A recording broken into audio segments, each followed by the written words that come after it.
Kish Shari 4374. They say, I just want to be realistic. I'm pretty sure Coyote just signed a new deal with Brentford, so I don't think they'll be open. They'll open the door to sell. It's not the price. It's just like with Sunderland with Xhaka, but this doesn't mean I would love Spence to stay. He looks like he has some of his own issues. So if we sell him, I'm open for it. If the replacement is better than Spence offered for us, maybe we could go for someone like Wan-Bissaka or Pavard. But I prefer younger, yet proven and ready any time to back up Porro, because the man from last 2 seasons looks like he's a non-stop playing footballer. I like Ivan Fresneda from Sporting, or Bellanova, looks like in the middle age, so maybe not the right choice as backup. But he's saying sell Spence and get Wan-Bissaka. Apparently he's available for 20 million. I don't know about Wan-Bissaka. But in terms of the suggestion of going for someone a bit old like Pavard, I mean, that's exactly what we've done on the left-hand side with Robertson, isn't it? So maybe De Zerbi's not against it. Someone getting a bit more experience, a bit more know-how, been there, done it, to back up Pedro Porro. I mean, I wouldn't be totally against it, but I love the idea of bringing Coyote. I think he's a really good player. He's so young still as well. A lot of room to grow. And I think he's got some top qualities about him. Just signed a new deal, they said, though. Yeah, has he actually signed a new deal? I guess that's what he's saying. Even if he hasn't signed, even if he has signed a new deal, everyone has his price. Exactly. How much would you pay for him? I would pay maybe about 10 million over of what we've sold Spence for. 10 million over. Interesting. Azzy in the Brambles says, where does Krupi play? You're paying big for a player whose best position is off the striker, and it doesn't exist in our setup. Too small to play in the middle, ends up on the wing, less effective, paid huge money for the wrong player.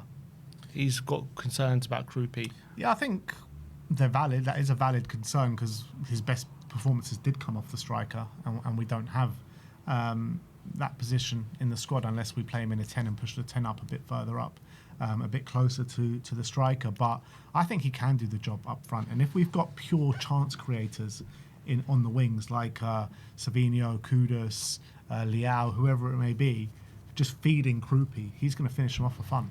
Yeah, I think if you get as well Krupi dropping a bit deeper, creating that separation between the centre backs, so he's not always kind of backing into them or going into physical duels, and then you get him kind of opening up a bit of space essentially for other players to run into, a bit like what Kane does to a different extent. Obviously, I don't think Krupi's playmaking is as good as his, but I think Krupi is smart enough, in my opinion, to create his own space as a false nine. You play him a bit of false nine position.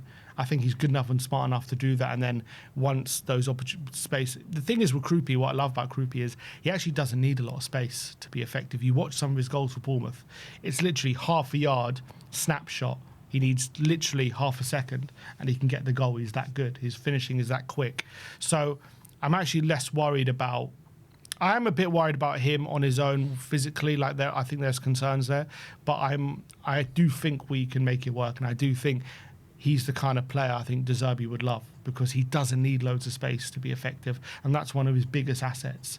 Is he can work in those tight spaces. You look at that goal he scored back in the last season against City when the City lost the league. He gets one touch, like half a second, and he goes into the far corner. That's kind of what he's all about. Raj Jamkal says, I stopped getting excited with words. Let's hope it's the beginning of a great period. We've gotten excited at Basuma and Ndombele, Lo Celso, and even Dragusin, to name a few. Yes, our club is making a great moves in the market, but I'm more interested in the final product on the pitch. Come on, you Spurs. Look, I think are we getting drawn into the hype? Is actually, we need to wait to see what happens on the pitch before we start getting too excited. Yeah, look, there's definitely a case for that, to be honest. Every summer we seem to get very excited. You know what I mean? Every single summer we get excited, overexcited. We overpredict where Spurs are going to finish in the league next season.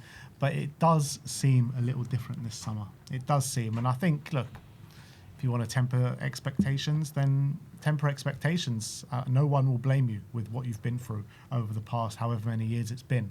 However, it's hard not to get carried away and not to get excited when Spurs are splashing this kind of cash, bringing in this kind of talent, paying these kind of wages.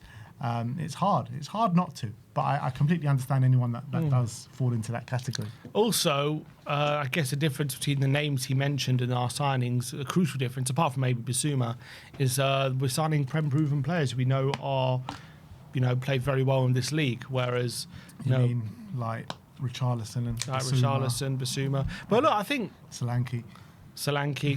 but I think they're all. Obviously they haven't worked out, but I do think when you're comparing them to Ndombele, Lo Celso and Dragoshin, I think it's different. I think Richarlison's biggest problem is probably been his fitness. When he has played, he's scored fairly consistently. I think from that point of view, like I'm not going to sit here and say he's been a great signing of 60 million because he hasn't. And even when he's at his best, he's still probably not quite at the level that we want.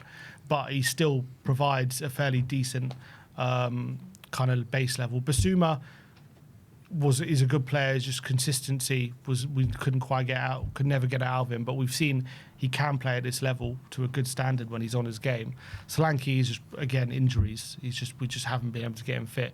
But when we're talking about Ndombele, Lo Celso, Dragoshin, they were just massive failures. Like I don't know if they could play in the Premier League at the level that we want. Like they're kind of different to the Premier League proven players that we've had. I feel. Yeah, I felt like Lo Celso always gets like put in there with Ndombele, but he was nowhere near as bad. I think Lo Celso could have done a job in the Premier League. He was still a failure though, massive. Yeah, it was mainly because of injuries as well with Lo Celso. I think that was part of it, but he never quite was good enough when he played anyway. Maybe, but I think he was a lot better for us than Ndombele and Dragoshin, that's for sure, in my opinion anyway. But I actually don't know if he was that much better than Ndombele. You serious? Yeah. I think he was. I don't know. I think he was. And Ndombele, who had some good spells as well. And also, you got to remember with Lo Celso, in his last season for us, was it Ange's first season, right? Yeah. He was putting in good performances. We were all praising him every week. And so was Ndombele, okay, at some points. Yeah, fine. But I'm saying is that every time Ange just took him out the team and didn't give him the chance. So I think Lo Celso had decent periods for us as well. I know you're saying Ndombele did, but the talent that Ndombele had and the attitude that he had was disgusting. I don't disagree. I don't think Lo Celso's was ever like an attitude problem or anything like that. No, I don't disagree. I'm just saying they were both massive failures, and obviously Dragoshin as well. I think I think it's different to Bissouma, Richarlison, Solanke. I just think they're not as bad of failures as those three, in my opinion. But anyway, the point being is these players we get now are more Prem-proven, so there's more cause to be optimistic about. Yeah, but like I said, we've brought in Prem-proven before and it hasn't worked out for us. Not as Prem-proven as these players, or maybe Fernandes, but not Tonali, I don't think. Yeah, Tonali is the only one really that you can put in that category. User Masji says, anyone watch the Spain game? Leao couldn't even take on Porro. What do you mean he cooked Porro? Get that hyped up flop the F away from my team. He'll be a massive failure in the Prem. About 2 or 3 times he just kicked it past Porro and absolutely burnt him down that left hand side. So I don't know what you're talking about. I thought Porro couldn't handle him at times. He says he couldn't even take him on. But he did take him on. Well, what does chat think? I thought he did as well. I didn't see I don't think he cooked him, but I think he definitely caused there him are a some couple problems. of times that he burnt him. There were. He says he's a hyped up flop. He's not a massive failure in the Prem.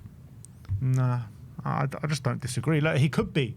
There is a chance that he could be. Don't get me wrong, but I say it's worth the risk.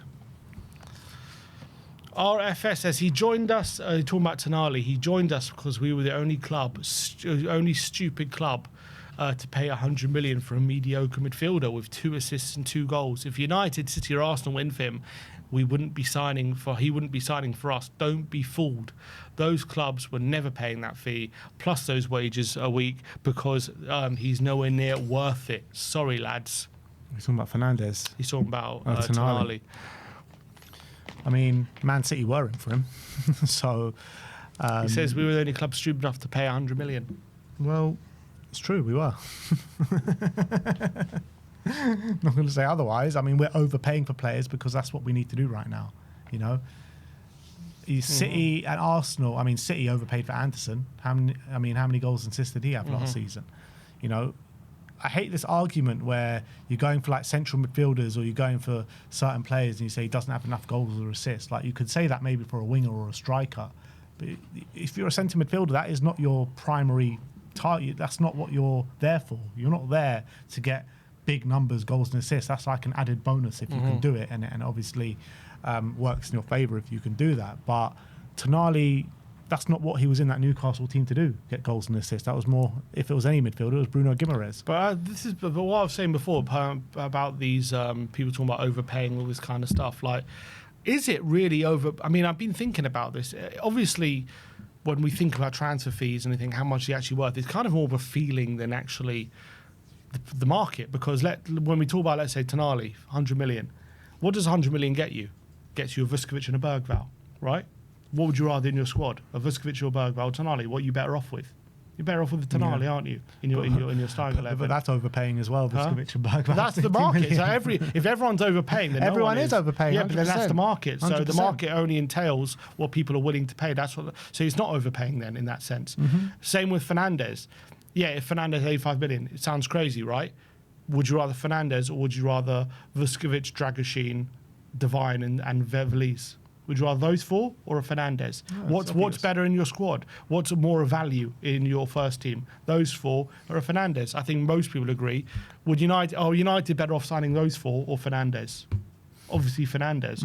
So that is the market. So if we're saying we're overpaid, then you're kind of saying, but you've got to think about what would 85 million get you if you're saying you're overpaying. What could you get for that money? Right? Are you better off spending that money elsewhere or dropping the money and getting Fernandes? Well, if you spend the money elsewhere, you're getting Vuskovic, like you're getting those four. You know what I mean? So it doesn't seem like it's a bad thing to pay the fees that we are, because we're getting great players in our squad who are going to upgrade us, right? And the market right now is so skewed, we've been able to cover that with 4 fringe players.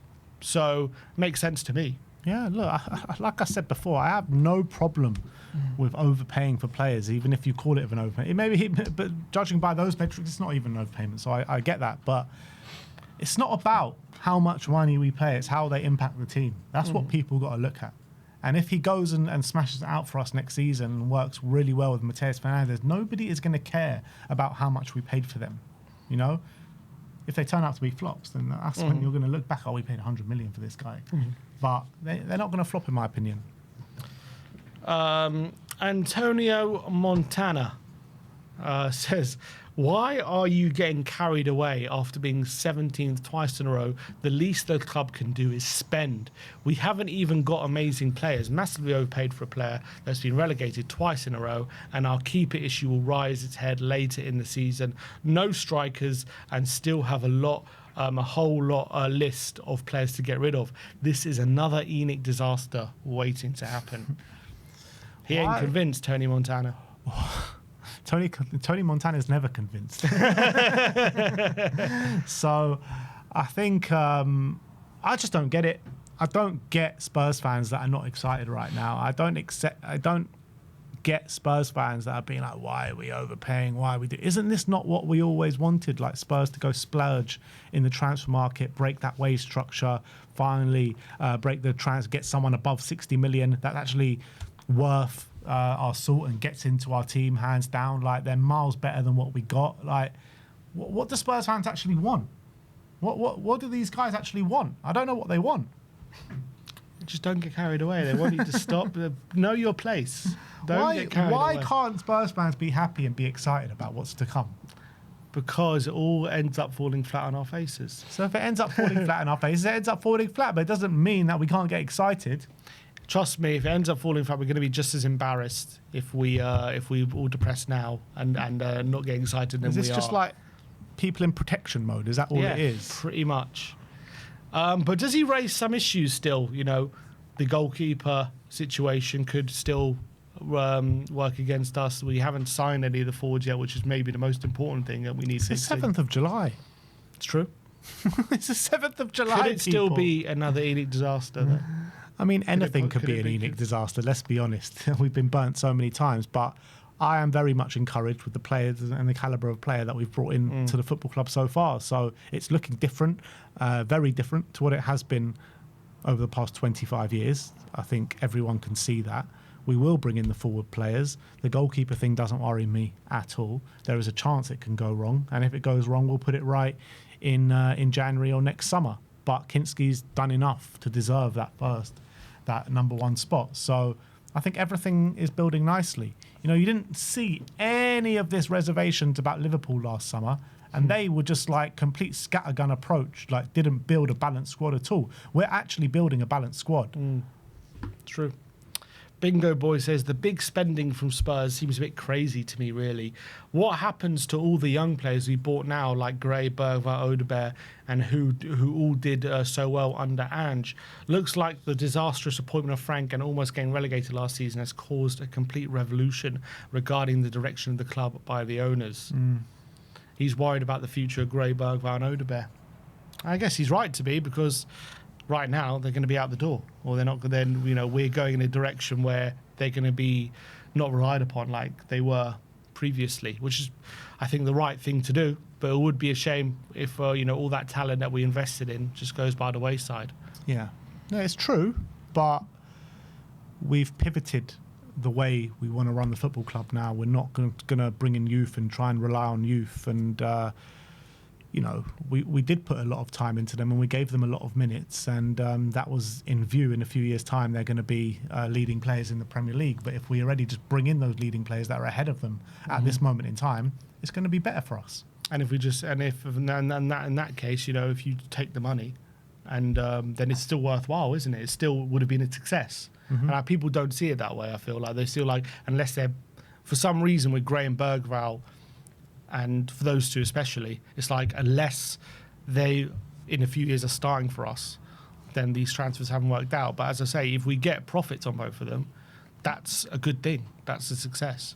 I guess what people would say is, obviously they're such great talents, you wouldn't want to miss out on them getting the benefit of them being like such great talents. People acting like they're the only two good players or two prospects in the world. Do you know what I mean? Like, we've brought in two midfielders that are miles better than Bergwijn and Gray right now. Yeah. And you know what? If we sell those two and then we decide to start trusting our own academy a bit more, I'm all for that as well. And did it hurt? Look at the talent that has gone out of like the likes of Chelsea and Man City. Yeah. You know what I mean? Rodgers, Palmer, they sold them. There's plenty of players that have come out the Man City academy, or they bought for the academy, and they've sold for big money, and they've gone on to do amazing things. But it hasn't hurt them because of the players that they bring into the football club. That's what I see that's going on at Tottenham right now. And they just use it as another source of revenue. And they're not bothered. It doesn't matter how good Palmer and Rodgers turn out to be. Obviously, they probably look at them and think, what could be if they were still here. But they're so busy in title races and winning trophies that they doesn't even give them a second thought, probably. Exactly. Vitality says, I wouldn't be mad if we missed out on Krupi. With already two number 10s in Madders and Javi, I don't know if he can get game time in the 10. So we might play him on the left, which I don't think will work since he isn't a touchline winger. And as a 9, he won't work. He isn't a target man. Wouldn't even think about for 100 million. Would rather invest in a Yildiz or Leao and another striker. For example, Mamouche for 50 million would be a steal. He thinks Yildiz and Leao and Mamouche would be better than Krupi. Well, first of all, Javi is out for minimum half the season. So there's definitely... And Maddison as well, still coming off an ACL. We don't know what he's going to be like next season. So I think Krupi would get minutes in the 10 if De Zerbi wants to play him there. But also, I think he would be good for us in the 9 as well. I think like I said before, if you create chances for him, he's going to score. It's just as simple as that. Would you rather Krupi or Mamouche? Is Mamouche more ready now? Or I think Mamouche is more ready now. Krupi's got a higher ceiling, but I think if you give Krupi the minutes under De Zerbi and let him develop, I think very quickly he could overtake Mamouche. They're very similar profile, I feel like, Mamouche. I do think Mamouche physically is a bit more there, a bit more stronger. But that's because he's obviously 7 years older than Krupi. I'll be more than happy with Mamouche. More than happy. Yeah, I think that will also be a top signing. Tyler Barella says, Ben just walking around the entire window with his pants around his ankles. You better be careful. I might take them off completely. You know, the more times that clubs have me with my pants pulled down, the better. And I'm sure you guys will love it as well out there. We love getting our pants pulled down by other clubs. We are pants pulled down TV. That's what we're gonna start calling it. Pause. Let's just calm down a bit. Jeff Stevens says, don't anyone get me wrong. I'm over the moon about the signings we've made so far. But I have to say I'm gutted to see João Palhinha go. After what he gave us all last season and his brilliant contribution to our survival, his parting message last week was heartwarming and heartbreaking in equal measure. He loves the club and he loves the fans and will always be in our heart. Always be in his heart. God bless him, and I really do wish him well wherever he goes. Thank you, João. Yeah, 100%. I'm sad to see him go as well. I think he gave so much to us last season. Big moments, big reason why we stayed in the division. Always wore his heart on his sleeve. De Zerbi loved him. I grew very fond of him towards the end of the season. But the reality is we've got so many midfielders. We've brought in 2 top midfielders here, and there isn't a spot for him. I mean, I still wouldn't be against bringing him back as kind of just a squad option, but I don't know if that's what he wants. So, yeah, look, he goes. He has to go, to be honest. I mean, I just don't think there's space for him. Yeah. Like, we could bring him back without selling another player. I don't know who that would be. Obviously, we're talking about Bergwijn already going without bringing Palhinha in. So if we bring Palhinha in, who else has to go to make space for him? And there's no one I would be willing to sacrifice for Palhinha, in my opinion. Probably the same. Huh? Probably the same for me. But I'm just saying, like, if he was to come back just as a squad option, like, let's say, just in case of like an injury crisis, like if we're in Europe, maybe it would make a bit more sense. But for this season coming, he just wouldn't see the game time unless we did get a crazy injury crisis. Yeah. And I just think it's the right thing to do. I think De Zerbi's got players more in line with how he wants to play. Palhinha obviously did a great job, but I still didn't think he was a natural fit. I know De Zerbi talked him up and he wants to sign him. I don't know if he was gassing him up because of what he was doing or he actually meant it. But in my opinion, João was never going to be the perfect fit. And when you've got players like Tonali and Fernandes coming through the door, I think you just got to move on from people like Palhinha, who just kind of, it feels like you're trying to fit a square peg in a round hole. I do feel like everything De Zerbi was trying to do last season in the press was just trying to build confidence in the team. Mm-hmm. Everything, every comment he was making, that's what his sole focus was, wasn't it? Yeah, and it worked. Absolutely worked, spot on. But, he said all these things and, we don't want to change too much. All these players he wants to keep, but all this stuff. And then come the summer, bam, we're blowing all this money and we're signing all these players. I think it just goes to show what the truth is. Yeah. Do you want to keep Palhinha? 100% I want to keep Palhinha. Palhinha's not coming back. Yeah. and that's not because that we didn't De Zerbi... I mean, that is because we didn't want him. Yeah, we could have. It's not because we wanted him and he just wouldn't come back. He's desperate to move back to Spurs. So that shows you that De Zerbi was just gassing them all up towards the end of last season, and he did a great job. He did what he needed to do. That's it.